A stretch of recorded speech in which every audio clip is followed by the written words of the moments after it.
팀이 무너지는 공통 패턴에 대해서 좀 말씀을 드릴까 합니다. 팀이 무너질 때는 항상 같은 순서로 무너지는 경우가 많습니다. 처음에는 잘 되는 것처럼 보일 수도 있습니다. 일도 들어오고 사람도 모입니다. 하지만 기준이 없는 상태에서 팀을 만들면 시간이 지나면 지날수록 같은 문제가 반복됩니다. 오늘은 팀이 무너지는 공통 패턴을 정리를 좀 해보도록 하겠습니다. 팀이 갑자기 무너지는 경우는 거의 없습니다. 대부분의 경우 팀은 갑자기 무너지지 않습니다. 처음부터 작은 균열이 있습니다. 역할이 애매하고 기준이 정리되지 않은 상태에서 사람이 모이기 시작합니다. 초기에는 대표가 직접 뛰면서 문제를 덮어버립니다. 하지만 시간이 지나면 그 구조가 그대로 드러날 수밖에 없습니다. 첫 번째 패턴, 초기 팀 구성의 실수. 첫 번째는 초기 팀 구성 단계입니다. 처음에는 사람만 모이면 된다고 생각합니다. 급하게 인력을 채우고 일단 현장부터 돌립니다. 하지만 이 단계에서 역할과 기준을 정리하지 않으면 팀은 조직이 아니라 임시 인력 구조가 됩니다. 이 상태에서는 안정적인 운영이 어렵습니다. 두 번째 패턴, 관리 기준 부재. 두 번째는 관리 기준이 없는 상태입니다. 어떤 결과가 좋은 결과인지, 어떤 기준이 합격 기준인지 정리된 기준이 없습니다. 그러면 사람마다 방식이 달라집니다. 같은 일을 해도 항상 결과가 계속 달라집니다. 세 번째 패턴, 문제 해결 방식. 문제가 생기면 대표가 직접 해결합니다. 대표가 나가서 다시 작업하고 고객을 설득합니다. 초기에는 이 방식이 빠르게 보입니다. 하지만 문제는 같은 일이 계속 반복된다는 겁니다. 네 번째 패턴은 대표의 과로 시작입니다.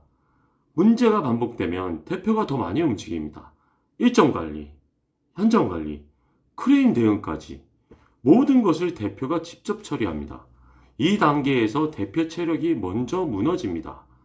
마지막 단계, 팀 붕괴.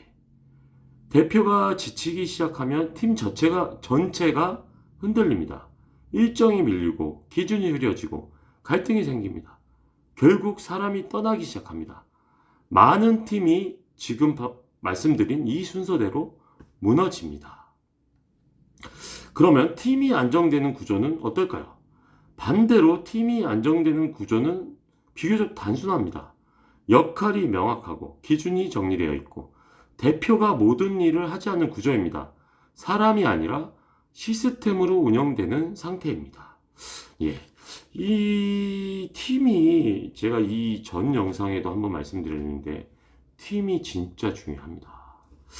이 입주 청소로 뭐 예시를 들면 예를 들어서 32편 기준에 보통 일반적으로는 3명이 한 팀을 구성해서 들어갑니다. 그 각자 역할이 있다고 제가 말씀드렸죠. 팀장님이 보통 대창, 거실에 있는 큰 창을 치시고 여자 팀장님이 주방이랑 욕조가 있는 화장실을 하시고 거실 화장실을 하시고 나머지 한 분이 나머지 부분 거실이나 방 이거를 하게 되면 보통은 3, 4시간 안에 끝나요. 이런 식으로 또 오후집은 뭐 20평대를 하나 맞춰서 60평 이하로 잡는 게 정석입니다. 그래야지 하루에 그 노동량이나 혹은 수입이 일정하게 기준을 잡을 수가 있어요. 근데 이제 초창기에 이제 예를 들어서 팀원으로 일을 하시는 분이 수입이 만족스럽지 않을 수 있잖아요. 당연한 거예요. 뭐 3개월, 6개월, 1년 될수록 내가 이제는 독립할 때라는 시기를 느끼는 건 대부분 수입 때문입니다. 그래서 독립을 했어. 그런데 본인이 팀원이 없잖아요. 팀장은 그래도 최소 팀원이 2명 정도는 필요하거든요. 그래서 여기 지금 영상에서 설명드렸듯이 급급하게 그냥 사람을 2명을 구했어. 근데 해보니 웬걸 그 팀장님 밑에 있을 때처럼 3시간, 4시간 안에 안 끝나요. 6시간도 걸리고 7시간도 걸려. 그러면 이분이 처음 생각하시는 거는 그럼 한번 TO를 늘려보자. 그래서 TO를 뭐 4명으로도 늘려보고 5명으로도 늘려봐. 그러면 시간이 줄까요? 줍니다. 그런데 TO만큼 주는 게 아니라 고작 한두 시간이 줄어요. 이건 뭐냐면 본인이 에이스 팀원이 없다라는 반증입니다. 이게 무슨 뜻이냐면 풀어서 설명드리면 각자의 역할이 있지만 원래 나는 3명이서 이 30평을 했었는데 오늘 팀원이 4명이고 5명이야. 그러면 그 역할에 충실하지 않습니다. 대부분. 예. 물론 그렇지 않은 팀장님도 계시겠지만 저는 이제 평균을 말씀드리는 거예요. 그러면 굳이 4-5명을 써야 될까요? 아니잖아요. 예. 그렇게 되면 오히려 역마진이 일어날 수도 있잖아요. 수입이 마이너스가 될 수도 있습니다. 네. 그만큼 이게 중요해요. 근데 이게 비단 입주 청소만 그럴까요? 아니에요. 전기 청소든 특수 청소든 마찬가지입니다. 그 청소 분야가 아니더라도 이 팀 구성이 엄청 중요하죠. 근데 이게 뭐 경험상으로 수입 문제도 있지만 또 이제 결이라는 게 또 존재합니다. 이 사람의 결. 이게 또 중요해요. 그래서 참 어려운 것 같아요. 결론은 제가 내린 결론, 주관적인 결론은 사람을 많이 써볼 수밖에 없어요. 제가 일례로 지금은 뭐 한국 사람들이 많지만 예전에는 입주 청소 시장이 대부분 몽골인이었어요. 팀장님 빼고. 팀장님은 한국인이었고 거기에 뭐 몽골인 2명, 3명, 뭐 전기 청소는 10명, 뭐 이렇게 막 붙어 다니고 했거든요. 그때 에이스 팀원을 뽑는 법은 되게 간단합니다. 많이 써보면 됩니다. 많이 써보시면 돼요. 그러니까 막 급하게 내 팀원을 정하시지 마시고 여러 가지 루트를 통해서 이 루트는 제가 또 영상으로 한번 따로 만들어 드리겠습니다.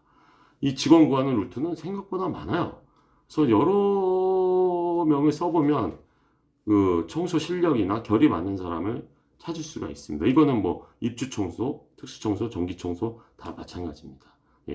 그리고 일 잘하는 사람한테 어드밴테이지를 주면 됩니다. 그러면 결국에는 자기 사람이 될 수밖에 없어요. 어쨌든 그 자기가 사업체로 성공하기에는 조력자라는 게 반드시 필요하다는 거죠.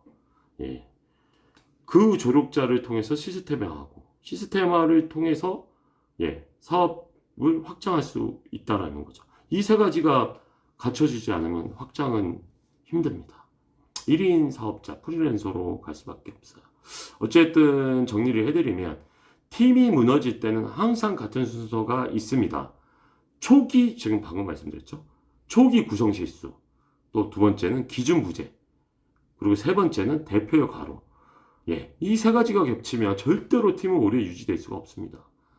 팀을 만드는 것은 사람을 모으는 것이 아니라 구조를 만드는 일입니다. 감사합니다.